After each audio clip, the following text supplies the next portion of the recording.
ഞാൻ ഇച്ചിരി തിരക്കിലായിപ്പോയി. അതിൻ്റെ ഇടയിൽ കൂടെ വീട്ടിലൊരു പ്രസവം നടന്നതും കൂടെ ഞാൻ അറിഞ്ഞില്ല. ആ പ്രസവെടുത്ത വയറ്റാട്ടിയാണ് ആ പോണത് കേട്ടോ. അപ്പോൾ ഇതാണ് നമ്മുടെ പുതിയ അതിഥി. പ്രസവം എടുക്കാറായി എന്ന് പറഞ്ഞപ്പോൾ എന്നാൽ പിന്നെ ഇപ്രാവശ്യം ഡെലിവറി വ്ളോഗ് തന്നെ ആയിക്കോട്ടെ എന്നൊക്കെ ഞാൻ അമ്മേനോട് തമാശയ്ക്ക് പറഞ്ഞിരുന്നെങ്കിൽ പോലും ഇത് ഞാൻ അറിയാണ്ട് പോകുമെന്ന് ഞാൻ പ്രതീക്ഷിച്ചില്ല. അപ്പോൾ പുതിയ ആളെ കാണാൻ വേണ്ടിയിട്ട് എല്ലാവരും പാടെ വന്നതാണ് കേട്ടോ. കുട്ടീനെ കാണാൻ വരുമ്പോൾ മധുരം കൊണ്ട് വരണമെന്നാണ്. പക്ഷെ അശ്വിനെ ഒന്നും കൊണ്ടുവന്നില്ല കേട്ടോ.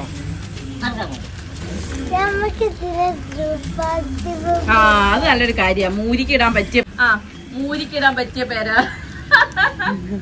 നമുക്ക് ഇതിനെ ധ്രുവ് പാർട്ടി എന്ന് വിളിച്ചാലോ. ആദ്യമായിട്ടാ സ്വന്തം പേരൊരാൾക്ക് പശുവിന് കൊടുക്കുന്നത് കണ്ടേ കേട്ടോ.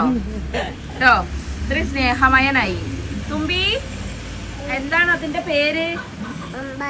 അമ്പാച്ചു. കണ്ടോ, അതാണ് അതിന്റെ പേര്, അമ്പാച്ചു. കണ്ണൻ. ഓക്കെ, തണ്ണൻ ഗൈസ്, തണ്ണൻ.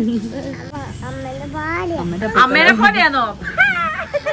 അത് ശരിയാ. പക്ഷെ അമ്മേനെ പോലെ കുറച്ചുകൂടി മാച്ചാന്ന് വേറൊരു സാധന പോത്ത്. എന്റെ അമ്മ മോള് പറയും, എന്റെ അമ്മേനെ പറഞ്ഞല്ലോ. അങ്ങനെ കുറച്ചേരം അതിനെയും കണ്ട് അവിടെ നിന്ന് കേട്ടോ. നമ്മളെ തുമ്പമ്മയ്ക്കില്ലേ കാക്കി പകരം തായാണ് കേട്ടോ ഇവർ. അതുകൊണ്ടാണ് തണ്ണൻ എന്ന് പറഞ്ഞു കേട്ടോ. പിന്നെ കാണാൻ ഞാനും കൂടെ വന്നിട്ട് എനിക്ക് തന്നെ ഒരു ഉറപ്പ് വേണ്ടേ. അതുകൊണ്ട് ഞാനും കൂടെ എൻ്റെ വീഡിയോ എടുത്ത് വെച്ച്. അല്ല പിന്നെ അങ്ങനെ നമ്മളെ വിളിക്ക്. ഹേ പ്രശു, ഹേ പശു.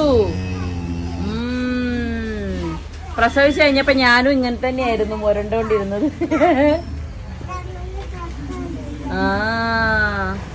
പാവം, അത്ര വേദന ഉണ്ടാവും. സാരല്ല, അപ്പൊ എന്താക്കാനാ.